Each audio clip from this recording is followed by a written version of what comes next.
Este tipo de fronteras es algo muy curioso, ya que está presente desde en África, América o incluso en Australia.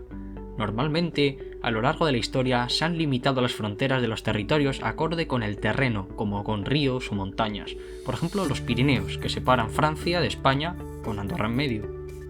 Es curioso que casi todas las fronteras trazadas a regla son territorios que han sido colonias o que tienen una historia relativamente reciente,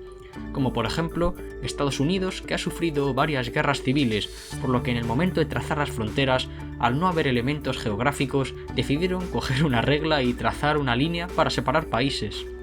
Lo bonito de esto es que tenemos estas divisiones por diversos motivos. Por ejemplo, tenemos el caso de África, donde durante el Congreso de Berlín en 1884, las principales potencias europeas decidieron quedarse con África. Principalmente, las potencias fueron Francia, Reino Unido y Alemania.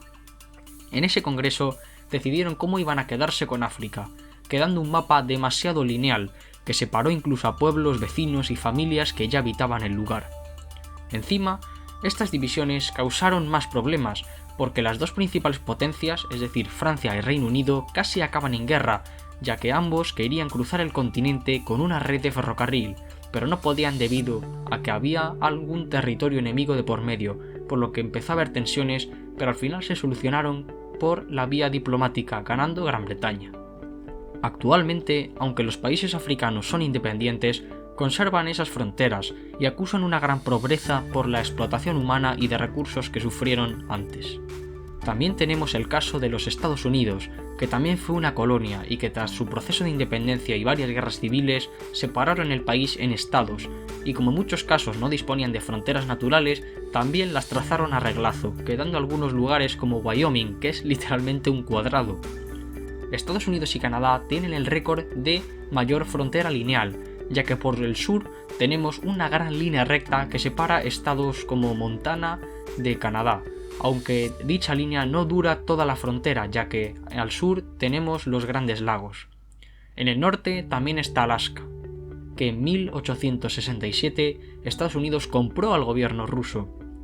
Al principio todo el país estadounidense criticó dicha compra, ya que decían que habían gastado mucho dinero en un trozo de hielo, pero después Alaska se descubrió como un lugar de muchos recursos, por lo que la compra le salió extremadamente rentable. Es curioso ver la geografía política interior de Canadá, ya que no hay prácticamente fronteras irregulares,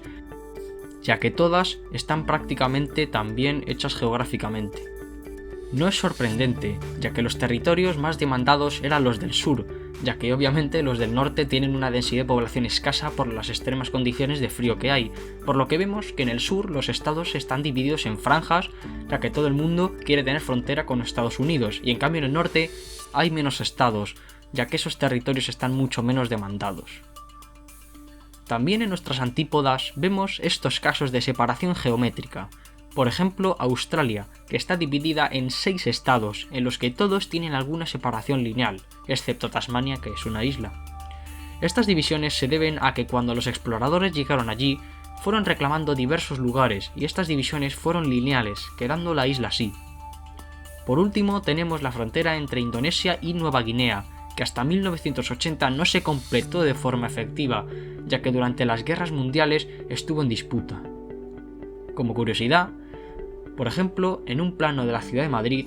casi todos los barrios y distritos son también cuadrados y rectángulos, pero esto se debe a que ya existían manzanas de edificios y se decidió así trazar las fronteras entre barrios y distritos, por lo que, en resumen, las fronteras lineales, es decir, en línea recta hechas a reglazo, surgen por la inexistencia de elementos físicos como montañas o ríos, por lo que a la hora de dividir el terreno se trazaban líneas sobre el plano, es decir, una muestra más de la poca igualdad que ha habido a lo largo de la historia y que sigue habiendo, donde unos pocos dominan sobre el resto de personas, desde controlando los terrenos, el dinero, las creencias, etc. Muchas gracias por ver el vídeo y hasta la próxima, amigos.